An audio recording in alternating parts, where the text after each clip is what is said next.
Welcome back, Knights. I'm Pasha. And I'm Shania. And this is Nightlife.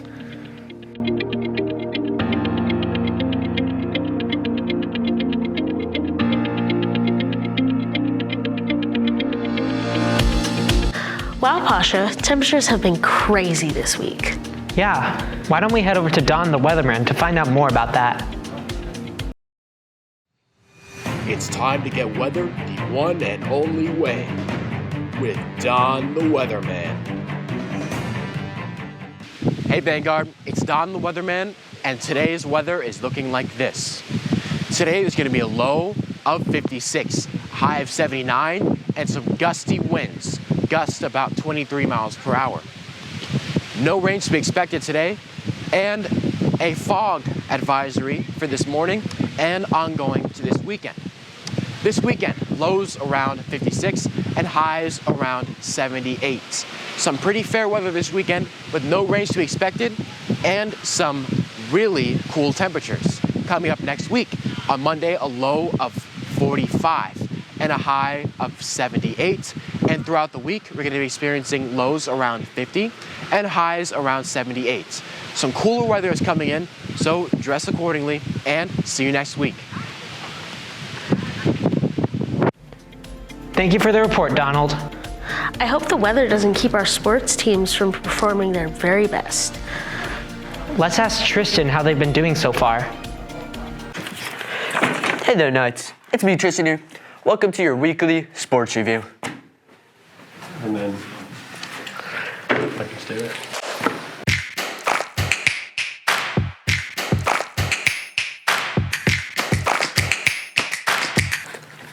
This Friday, we have our homecoming football game against our rivals, Forest High School, at the Booster Stadium, 7:30 p.m. You really want to be there. Make sure you don't miss it and pack out that student section so they know who's boss. Back to our anchors. Great work, Knights. Hey, Shania, are you excited for the pep rally? Of course. Now let's hear from Nathan on the blood drive this week. Every 2 seconds, someone in the U.S. needs blood, whether a patient receives whole blood, red cells, platelets, or plasma.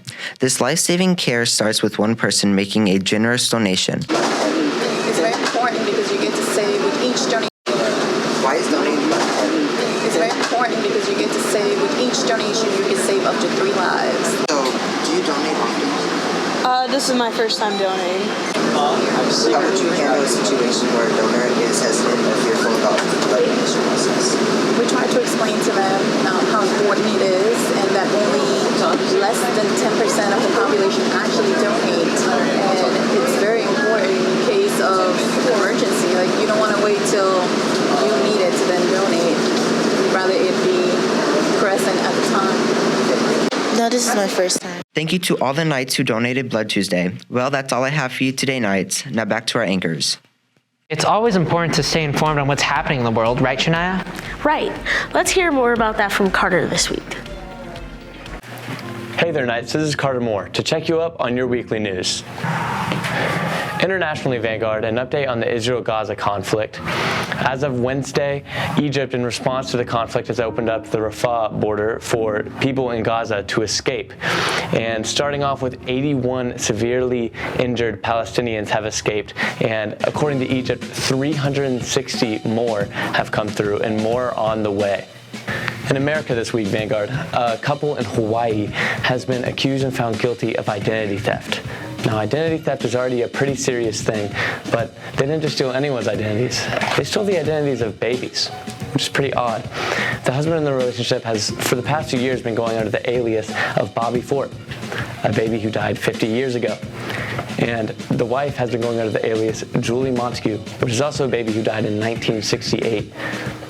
Now, one of their high school friends who lived with them past high school says that they probably did this to get out of substantial debt. And for the husband, the identity made him 12 years younger, allowing him to join the Coast Guard. They now face a 10-year prison sentence. It's also National Sandwich Day, Vanguard. So to celebrate, go eat your favorite sandwich.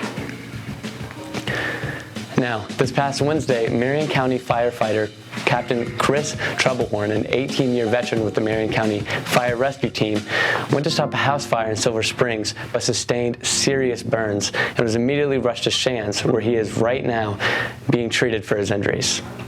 Back to your anchors. Hey Knights, did you know that this year's non-instructional teacher of the year is Mrs. Vega? Well, let's see what she has to say. How do you feel that you were this year's non-instructional teacher of the year? I feel honored, really, because I know there's so many great employees here, and to be honest, it was great. It was great. I myself voted for somebody else. Can you share any tips for creating a positive and inclusive classroom environment? Really, I treat the students like I treat my own kids, and I guess that is what makes it positive for them, because they react better when I talk to them like that, not as somebody that's demanding something from them, but I'm advising the kids and helping them. So I guess that's my tip.